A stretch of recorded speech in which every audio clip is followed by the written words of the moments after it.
Memorial Day is the biggest planting weekend of the entire year. It's upon us, and one garden expert says one of the most asked questions he gets is, how do I choose the right plants for the amount of sun I get? Brian Lloyd with Olson's Greenhouse is here to tell us the type of plants you need for your yard based on your sunlight. The number one question you're asked? It's up there. Where does it sun? go? Yeah. What kind of sun exposure does this plant need? Yeah. And we put it on every tag, so you Right. know what the plants need. But this is the number one thing, Brooke, that separates good gardeners or even bad gardeners from great gardeners. Is what, being able to read the tag? No, no, just knowing where it goes in the yard. Well, break it down for us, because we do see on that tag, kind of that Plant for Dummies guide, which we're so grateful you put in there. We see full sun versus partial sun. Break down the difference. So basically, real easy. Full shade is anything less than 2 hours.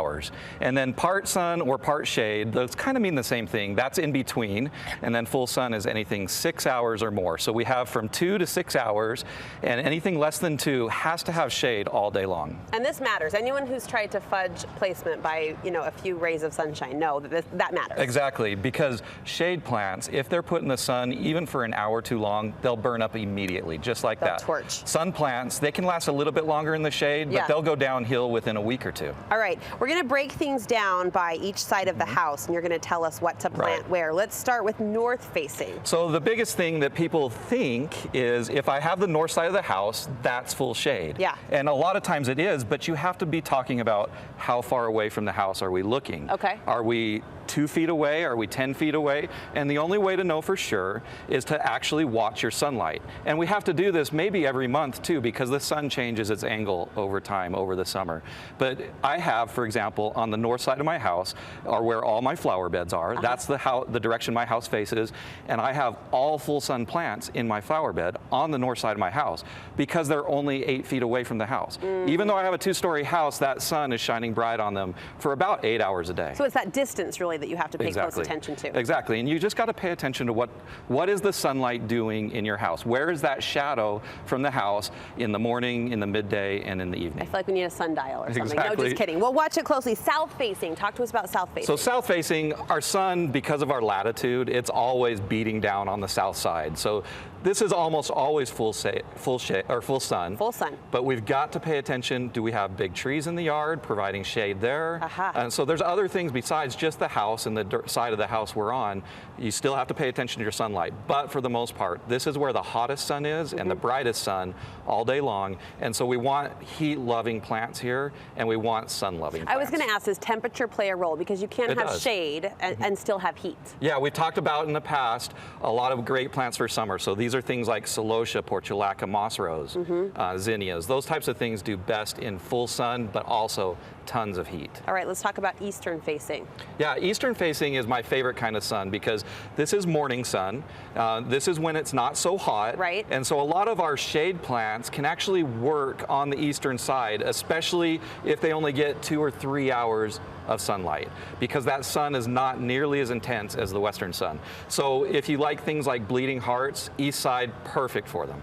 So really people, it's kind of an interesting study because it's not just a recipe. It's not as easy as that tag on the card when you start to factor in all of the things that you're talking about. The shade of the trees, the temperature of the, of the day part, that all matters. Right, so here's the easiest thing. Start with how much sunlight does your flower bed get, okay? And if it gets 2 hours or less, that's a full shade flower bed.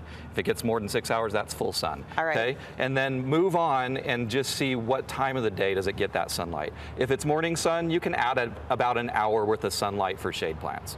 If it's afternoon sun where it's bright and intense, you might have to subtract an hour and give it a little bit less sunlight. So any hope for our west facing? Yeah, there are tons of heat-loving plants there. The biggest thing I want to say about west facing is you can get away with some full sun plants that only get 4 to 5 hours of sunlight. So that's less than our 6, right?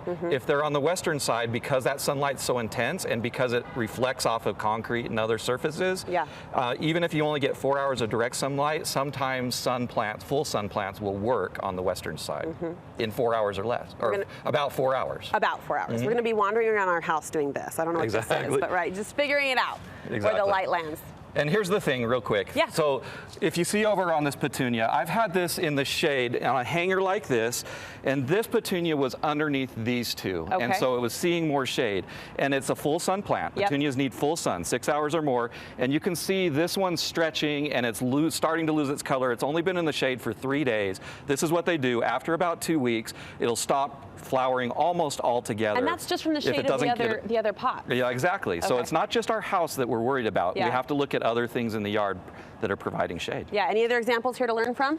Yeah, just these are a great example. These are my favorite plant for full shade. These are double impatiens. I always put these on my north-facing porch. Yes, you do. Never get sunlight, but they can't see much sunlight at all. So definitely less than 2 hours. And that's the thing. The problem is there's only about 10% of plants that really thrive in full shade. Yeah. But once you know you have them, those 10% of plants are the most beautiful, I think, there are. Sure smells amazing around here. And what's going on up top? These are that petunia that's smelling. This petunia with the sky pattern, Pretty. the splotch pattern in the middle. We talked about that. Look at this. And they're super scented as well. So when I walked in the greenhouse last night, I wished I could have brought the smell with me because it smells so gorgeous. The sweet scent of petunias is amazing. All right, where can we go to find a good selection of both shade and sun plants? So Olson's Greenhouse sells to Walmart and Home Depot, and this weekend we're doing a promotion. We'll be with the KSL Greenhouse Show on Memorial Day Monday. Great. And giving away, during that show, we're giving away this awesome planter that I just planted last night. I mean, come on. This thing is huge. That's and it's actually massive. It's made of 3 bigger or smaller planters that I put together into one. So follow us on our Instagram site, Olson's Greenhouse Garden. Okay. That's Olson's with an O-N-S, yes. O-L-S-O-N-S. Follow us on Instagram and you'll get all the details to win this planter on Memorial Day Monday at Walmart in Saratoga Springs. That's amazing, Brian. Thank you so much for the tutorial and turning us into sun whisperers, if there is such a thing.